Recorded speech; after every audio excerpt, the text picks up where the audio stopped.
হিংসা করার লোকের থেকে দূরে থাকুন। এমন কোনো বন্ধু আছে যে আপনার সাথে অন্যায় করছে, ঠিক আছে? আপনার সাথে অন্যায় করছে, দিনের পর দিন আপনাকে প্রলোভনে ফেলেছে, আশা দেখিয়েছে, আপনাকে নানান রকম দুঃখ সুখের গল্প শুনিয়েছে, আপনাকে ব্যবহার করেছে।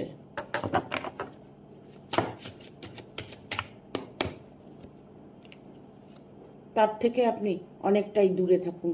আপনার চারিদিক থেকে একটা খারাপ ইঙ্গিত দেখতে পাচ্ছেন।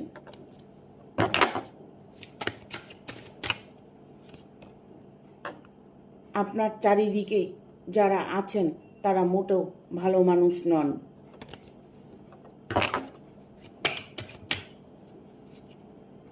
তবে আপনার জীবনে খুশি অবশ্যই আসবে। তাদের জীবন থেকে আপনি সরে আসার চেষ্টা করুন।